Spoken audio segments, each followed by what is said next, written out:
Hey guys, welcome back. Last year we reviewed a cheap laptop from Chuwi, the Gemibook Pro 14. It was a great laptop for work, and there's older games that were designed for a non-widescreen monitor.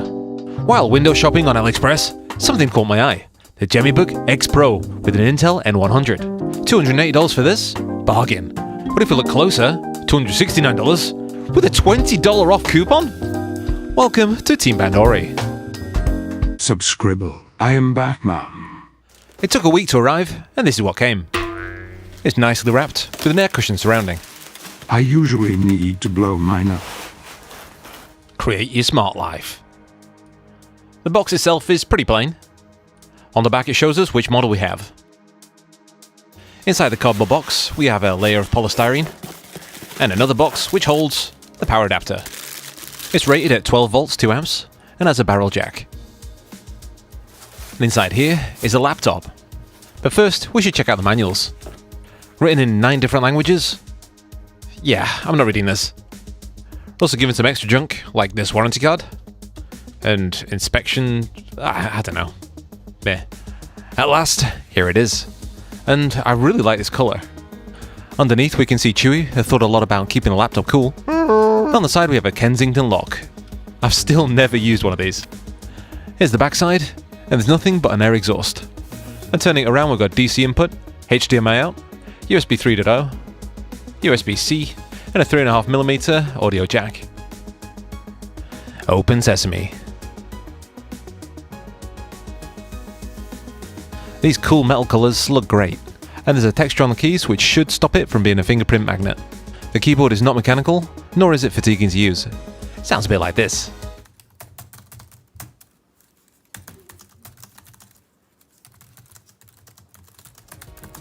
Unfortunately, there is no light function, so it might be difficult for some to use in the dark. We can use the function key in the bottom corner to change volume and turn off the touchpad, which is actually quite nice to use, especially once you get used to tapping for left click and using 2 fingers for other functions such as right click and moving the whole screen. When first turning on the computer, we greet you to some Windows 11 setup screens, where we can set up the language of our choice. If your language is not here, we can add it later using Windows Update. Then we're put straight into Windows. In Systems Information, it shows we have Windows 11 Home. Before updating Windows to the latest version, we have 203GB free to play with. Connecting to Wi-Fi, no issues whatsoever. And we can update, no problem. So first thing I do on a new install, I load up Ninite.com. With Ninite we can automatically install free software like Office, Paint packages, antivirus and things like that. And then we can browse the internet and shop for fried chicken with ease. That chicken is very attractive. And even though our screen's in 1080p, here's some YouTube in 4K. And Netflix. Or we could look around the streets of Manchester. It's time to chew bubblegum and kick buttocks. We can use this for school or work. Here's OpenOffice and it runs great. And we can use Krita for graphics. The switch at the top is for the 720p webcam. Not the best quality, but a nice little extra. Hello, can you hear me? I'm in the computer. Hey. Let's move on to the specs. This is a cheap laptop for only $250. It is fairly small and has the new N100 chip from Intel. We have 8GB of DDR5 and a 256GB SSD. On paper, the specs look pretty promising, but for now, it's time for the benchmarks. In Geekbench, we have double the score of the previous Gemibook Pro. CPU score in the 3D mark is substantially higher, but we can't expect this to rival the 3D prowess of a full-sized gaming PC. Storage is slower than last year's model, but it's still an SSD, and active cooling keeps the laptop's thermals in check. Let's check out some games. Rocket League, 1080p, default settings, we get about 18 FPS. In 720p we get over 30, and can tune it even further if we use performance modes.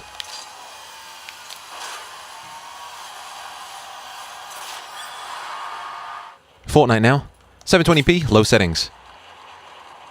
We get from 15 to 20 FPS as we jump off the bus, but as we touch the ground it becomes much more playable.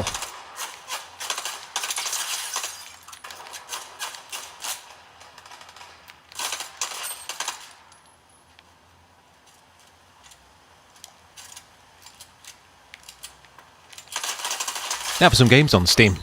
Castle Crashers, 1080p.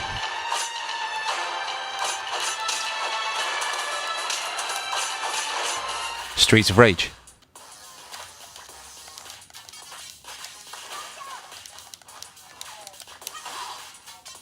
Ultra Street Fighter 4.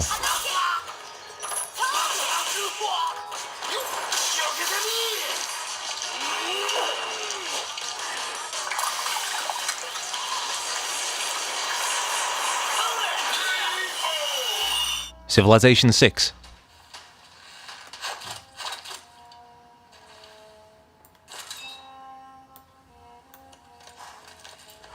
Moving on to the 3D games now. Here's Tomb Raider in 720p, default settings. And it's playing pretty well considering this laptop is only $250.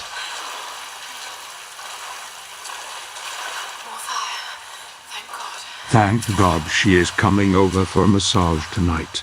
Borderlands 2, 720p, default settings.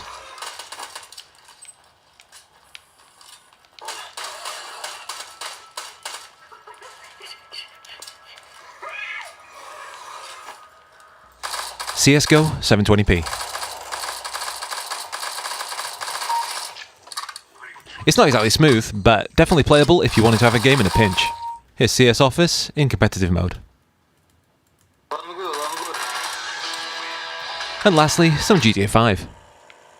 We're at 720p, and the game's running from 30 to 40 FPS.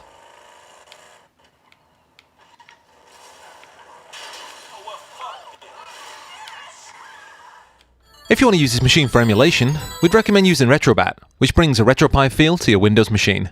From here we can play some arcade games, like Tekken Tag Tournament on MAME.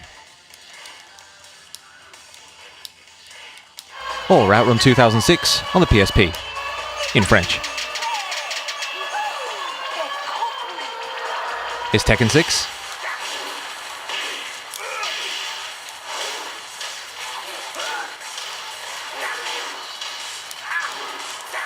And God of War Chains of Olympus. Might need to click this down to 2 or 3 times resolution, but yeah, it looks okay. Let's push this a bit further with GameCube emulation. F-Zero GX is one of the hardest games to run, and this laptop is only just managing it.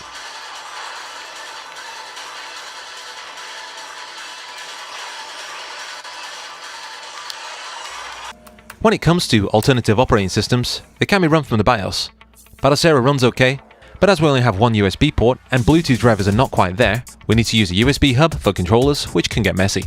Linux works on the system with sound, but like Battlesera, Wi-Fi was not detected, so you may need something like this, which makes for a messy laptop.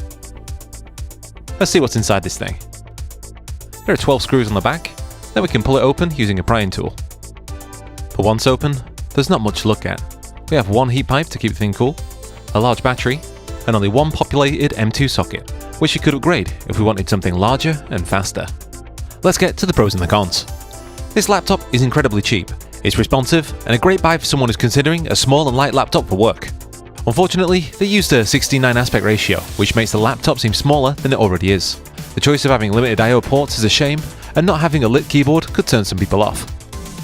Comparing it to last year's laptop, the XPRO is a step down in productivity due to the display and less options when it comes to storage and no microSD slot. But some may prefer a display without glare, and when it comes to the CPU, the N100 is no slouch. So can we recommend this laptop? Yes, but with a little more thought behind this, it could have been incredible. You know what else is incredible? Everyone who supports this channel, and of course, John Luke's manly ball. Anyway, this has been Imichigan at Team Pandori. I'll catch you on the next one. Ta-ra! Catch you at the McDonald's car park. I'll be waiting.